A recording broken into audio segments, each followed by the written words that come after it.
और देखिए वक्फ बोर्ड से जुड़ी बड़ी खबर। आज वक्फ एक्ट संशोधन बिल संसद में पेश होगा। एक साथ लोकसभा में लाए जाएंगे दो बिल। वक्फ कानून 1923 को खत्म किया जाएगा। वक्फ एक्ट 1995 में महत्वपूर्ण संशोधन किए जाएंगे। केंद्र सरकार वक्फ बोर्ड अधिनियम में बड़े बदलाव करने जा रही है। एक बिल के जरिए मुसलमान वक्फ कानून 1923 को समाप्त किया जाएगा।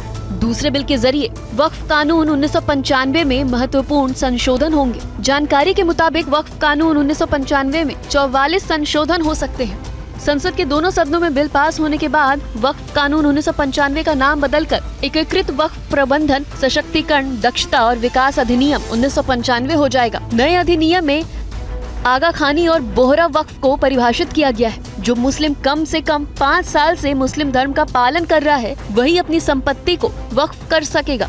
नए बिल में वक्फ से मिलने वाले धन को विधवाओं, तलाकशुदा और अनाथ के कल्याण के काम में खर्च करने होंगे। जो कानूनी तौर पर चल अचल संपत्ति का मालिक है वही वक्फ कर सकेगा। नए बिल के मुताबिक वक्फ करने के दौरान उत्तराधिकारियों और महिलाओं के अधिकारों को वंचित नहीं किया जा सकेगा। बिल पास होने के बाद वक्फ बोर्ड की शक्तियाँ कम हो जाएंगी। बोर्ड के स्ट्रक्चर में कई बदलाव किए जाएंगे। बोर्ड में महिलाओं की भागीदारी सुनिश्चित की जाएगी।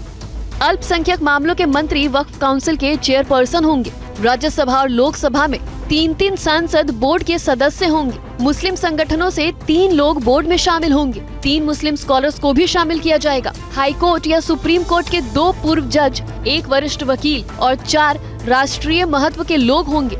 वक्फ बोर्ड में 2 महिलाओं को भी नॉमिनेट किया जाएगा।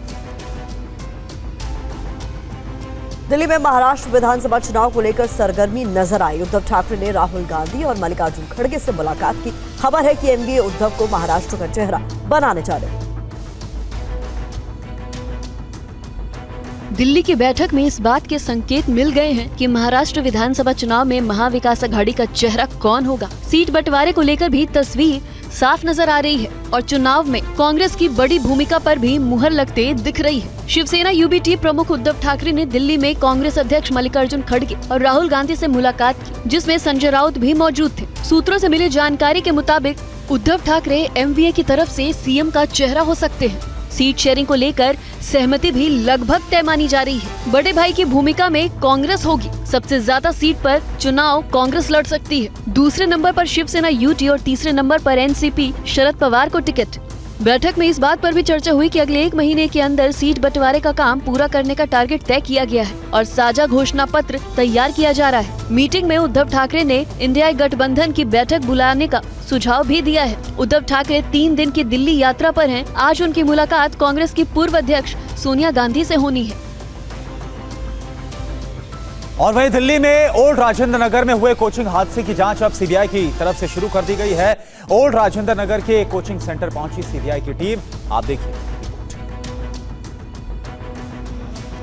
सीबीआई के 10 से 12 अधिकारी राजेंद्र नगर में कोचिंग सेंटर पहुंचे। कोचिंग के बाहर बैरिकेडिंग की गई और जांच शुरू कर दी गई।